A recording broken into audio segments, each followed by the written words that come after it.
For two American rock stars, their grammar seems to be really poor.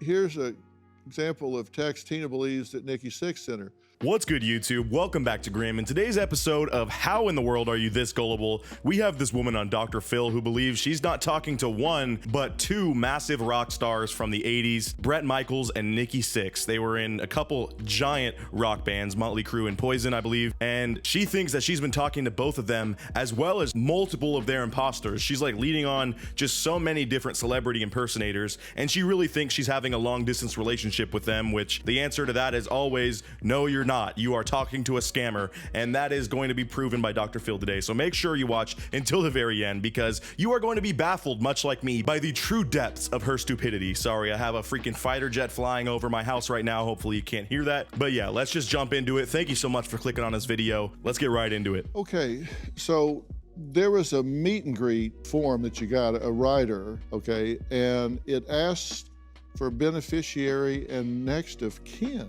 First things first, she got a form for this meet and greet to meet one of these rock stars. I forget which one they're talking about. I think Nikki Sixx right now. And in this form for her to sign up for this meet and greet, which you're going to be appalled at the price here in a moment, she had to give her beneficiary and the next of kin, which sounds almost like she's writing a will. That's very sketch already, and I don't know how that didn't immediately raise red flags, but you're gonna see soon that this woman is surrounded by a field of giant, massive, bright red flags, and she's just choosing to walk right on past them because she's desperate and wants somebody, which is the case with almost every single one of these. And that's the saddest part, is that these people are able to lie to themselves and play these mental gymnastics, jumping through these mental hoops just to say that, okay, I'm definitely talking to this celebrity. Because you're meeting with the celebrity, and sometimes there's risk with it. You could have risk to yourself or to the celebrity. Well, I've never thought of that. Now Dr. Phil's gonna have to change his meet and greets. You're gonna have to give up your next of kin now too. Not really, he's being sarcastic. But anyways, let's just figure out how much this meet and greet was. I mean, if she was actually his long distance girlfriend, you'd think he'd be able to visit her or sneak her in for free, right?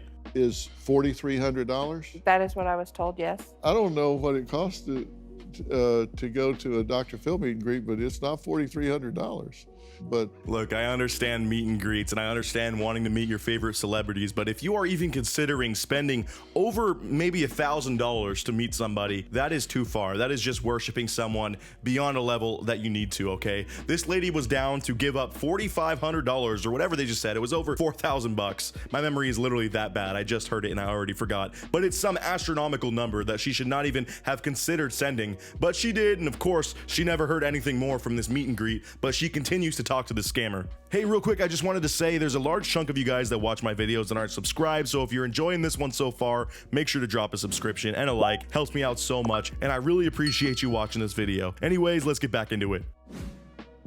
for somebody that gets $4,300 for a meet and greet, does it seem like they would need money? No. And that's the biggest red flag right there. This so-called rock star who should have just more money than anybody really needs after the legacy of how big those bands were back in the 80s. A rock star of that caliber would not need to be asking for money, especially when you're able to ask for $4,000 for a meet and greet. Now, that's not really the real price for meeting the actual Nikki Sixx, but that's something she should have considered. And stop sending this person money, lady. You're not talking to the real rock stars. Get that through your head. But she won't. The entire time she's on the show, she just kind of goes, okay, like she's offended that Dr. Phil's giving her this info and trying to help her out. We did some research on these phone numbers, and these numbers are not the kind of phone numbers that are tied to a cell phone. So Dr. Phil now basically explains that through their research, they were able to find that the phone numbers she's been talking to these people on are obviously not real phone numbers. There are services you can go to online to make a fake phone number. I believe Google even has a service for this. But yeah, these are basically web pages where you have a virtual cell phone and you can have full conversations, but you don't actually physically have the phone. And that way you can kind of disguise yourself. It's very sketch. And if you find out you're talking to someone through this and you didn't know that already, you're probably being scammed. Okay. Tina says one of the main reasons that she believes she really is talking to two rock stars is because they each tried to FaceTime her, but the calls only lasted a second.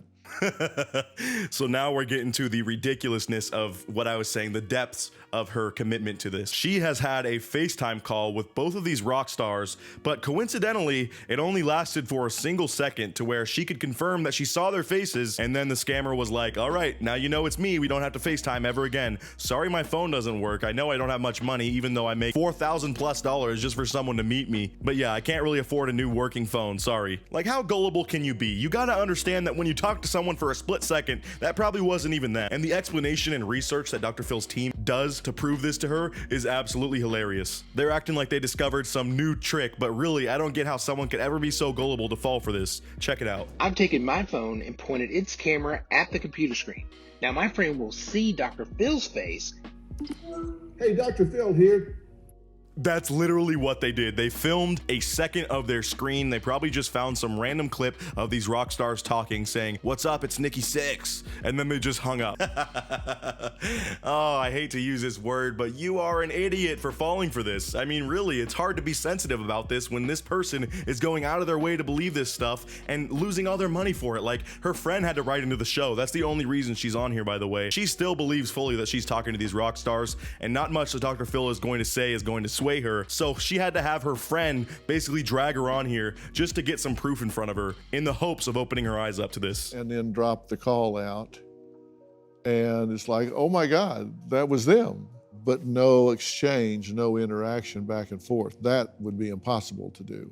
And this lady is just sitting here taking this information with the most flat face, because still deep down, I believe nothing will convince her otherwise. I mean, at the end, she does kind of start to get emotional. I'm not going to get into that quite yet, but yeah, it's going to be hard to get a breakthrough for this woman. And it's especially hard for these people because they have to get over the hurdle of understanding just how much they've lost. Not only all this money she's been sending, but time and her emotions. She thinks she's actually in love with probably one of her heroes growing up from this band that she probably loves. And now she's finding out she's just talking to a random scammer that's using some dumb Google phone service to trick her into having a 1-second FaceTime with a YouTube video. Well, when the call dropped on Nikki, he asked if I had seen him, and he knew I wasn't wearing makeup. Uh-huh. Right. They can see you. Oh man, you know what? This is tough to talk about. I'm not just trying to say this lady is an absolute idiot or anything, all right? That would just be mean, but the way Dr. Phil is looking at her, he is really questioning her intelligence and her ability to think critically, because she's like, well, he was able to see that I didn't have makeup, so if it wasn't the real guy, then how would he see that I didn't have makeup? And even when Dr. Phil explains this to her, it still doesn't seem like she fully gets it. They can see you. See, Right. there, the person he FaceTimed, he could see you without your makeup. Yep, that's how FaceTime works, lady. If only you were a little bit more, technically sufficient, maybe you wouldn't have fallen prey to this scam. And I think that's another common denominator for a lot of people that fall into these love scams, is they don't really understand how technology works. So then when there's stuff that, normal tech users like you and I see, and we're like, oh my God, this is so fake and so clearly proven to be fake, they don't even know that this is a possibility. Not his, but he can see you just fine. To see that you have no makeup on. Okay. And I hate this lady's responses. I really do. I mean, I know it wasn't your choice to come on the show, but she just sits here awkwardly and is like, okay. Like, this might be the most emotionless Dr. Phil guest we've had in a long time. So then they go over this driver's license that she was able to get from this so-called Bret Michaels. Dude, they didn't even spell the name Michael right. They got the E and the A flipped. How idiotic could you be to even send this out? But they probably understood how gullible this woman was, and they were just really not trying that hard at this point, because she is just falling for literally anything they hand her, and it's sad to see. So after they go through all the cracks in this story, and really just the ID, I think, was the final piece of the puzzle for this woman, she starts to kind of understand it, and Dr. Phil is going to be explaining to her in this outro that it's really not her fault. And I do feel bad for her, because she starts to get emotional here finally as she realizes all the time, emotion, and money that she has wasted. But it's for the best. You got to get over this hump eventually, and that way you can start to grow as a person again. I'm a good person with a good heart, and that's who they prey upon. But that's what you can build on, because you're a good person with a good heart. So I'm glad Dr. Phil is still giving this woman props. It's not like it's, you know, a derogatory mark on her character that she fell for this. She's just a little gullible and foolish, and that's, you know, something that we all fall prey to in our lives. We are gullible at some point and fall for something that we should have seen coming from a mile away, but you know what? It happens. So now she can, again, like I was saying, grow from this and start to save her money and stop talking to these scammers, because you're just wasting your time, lady. Counting your blessings, you've got a friend that cares enough about you that went to bat for you and said, I'm gonna stand up and fight for my friend. And we have a wholesome ending as she shouts out her friend as a thank you for having the courage to bring this up and have her flown out onto this show. I'm sure it's not easy being in the friend's position, like, hey, I know you think you're in love, but I really think you should go on Dr. Phil because you're crazy and you're falling for this scam. But you know what? I'm glad she has good friends around her and they were able to get to the bottom of this. So we kind of got a wholesome ending on one of these catfish episodes. Finally, let me know what you guys thought down in the comments below. And as always, I'll see you guys in the next video. Until then, peace out.